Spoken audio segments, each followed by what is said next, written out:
നമസ്കാരം. ഇപ്പോൾ ലഭിക്കുന്ന ഏറ്റവും പ്രധാനപ്പെട്ട വാർത്ത, നേപ്പാൾ പ്രധാനമന്ത്രി കെ.പി. ശർമ്മ ഒലി രാജിവെച്ചിരിക്കുന്നു. യുവജനങ്ങളുടെ പ്രക്ഷോഭത്തിൻ്റെ പശ്ചാത്തലത്തിൽ വലിയ തോതിലുള്ള പ്രതിഷേധമാണ് നേപ്പാളിൽ നിന്നും ലോകമെമ്പാടും നിന്ന് അവിടെ ഉയരുന്നത്. കഴിഞ്ഞ ദിവസങ്ങളൊക്കെ തന്നെ നടന്ന പ്രക്ഷോഭത്തിനെതിരെ പോലീസും പട്ടാളമെല്ലാം നടത്തിയ ആക്രമണങ്ങളിൽ ഏതാണ്ട് 19 ചെറുപ്പക്കാരാണ് കൊല്ലപ്പെട്ടത്.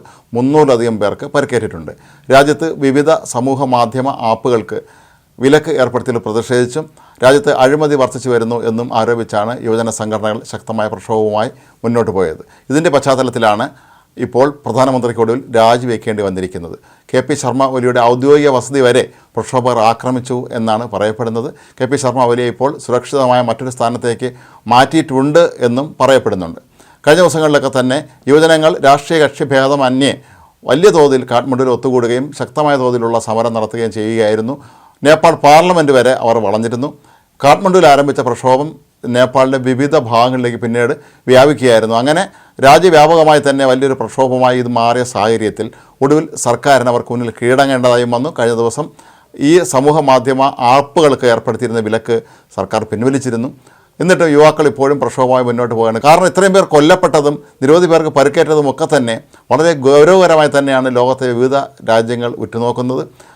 നേപ്പാൾ സാധാരണഗതിയിൽ ഏറ്റവും അധികം ടൂറിസ്റ്റുകളെ ആകർഷിക്കുന്ന ഒരു രാജ്യം കൂടിയാണ്. ഇന്ത്യ ഉൾപ്പെടെ നിരവധി രാജ്യങ്ങളിൽ നിന്ന് ലക്ഷക്കണക്കിന് വിനോദസഞ്ചാരികളാണ് ഓരോ വർഷവും നേപ്പാളിലേക്ക് എത്തുന്നത്. ഇപ്പോൾ കേരളത്തിൽ നിന്നുള്ള പല വിനോദസഞ്ചാരികളും നേപ്പാളിൽ കുടുങ്ങിപ്പോയിട്ടുള്ളതായും വിവരം ലഭിച്ചിട്ടുണ്ട്. ഏതായാലും കെ.പി. ശർമ്മ ഒലിയുടെ ഈ രാജി അനിവാര്യമായി മാറുകയായിരുന്നു എന്നുള്ളതാണ് വാസ്തവം.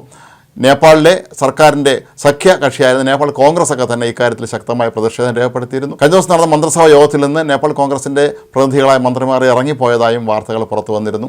സാധാരണക്കാരായ ജനങ്ങളെ അല്ലെങ്കിൽ വളർന്നു വരുന്ന യുവതലമുറയെ അവഗണിച്ചുകൊണ്ട് അവരെ അടിച്ചമർത്തിക്കൊണ്ട് ഒരു ഭരണകൂടത്തിന് മുന്നോട്ട് പോകാൻ കഴിയുകയില്ല എന്നുള്ളതിൻ്റെ വ്യക്തമായ തെളിവായി മാറുകയാണ് കെ.പി. ശർമ്മ ഒലിയുടെ ഈ ഒരു രാജി. കെ.പി. ശർമ്മ ഒലി ഇപ്പോൾ എവിടെയാണെന്നുള്ളതിനെക്കുറിച്ച് കൃത്യമായ വിവരങ്ങളൊന്നും തന്നെ ലഭിച്ചിട്ടില്ല. ഇനി അങ്ങോട്ട് പുതിയ സർക്കാർ രൂപീകരിക്കുക എന്നുള്ള വളരെ പ്രധാനപ്പെട്ട ദുർഘടമായ ഒരു കാര്യം കൂടി ഇപ്പോൾ അവിടെ നേപ്പാളിൻ്റെ മുന്നിൽ നിൽക്കുന്നുണ്ട്. ഏതായാലും കെ.പി. ശർമ്മ ഒലിയുടെ രാജി ആഗോളതലത്തിൽ തന്നെ ഏറെ ചർച്ചാ വിഷയമായി മാറാനാണ് സാധ്യത. കാരണം ലോകത്ത് നേരത്തെ ചൈനയിൽ ടിയാൻമെൻ സ്ക്വയറിൽ യുവാക്കളെ അടിച്ചമർത്തിയ ചൈനീസ് സർക്കാരിൻ്റെ നടപടിയെ അനുസ്മരിപ്പിക്കുന്ന രീതിയിലാണ് ഇവിടെ പ്രക്ഷോഭത്തിനിറങ്ങിയ യുവതലമുറയെ അടിച്ചമർത്താൻ നേപ്പാൾ സർക്കാർ ആയുധങ്ങളുമായി പട്ടാളത്തെയും പോലീസിനെല്ലാം പറഞ്ഞയച്ചത് എന്നുള്ള വിമർശനം ഉയരുന്നുണ്ട്.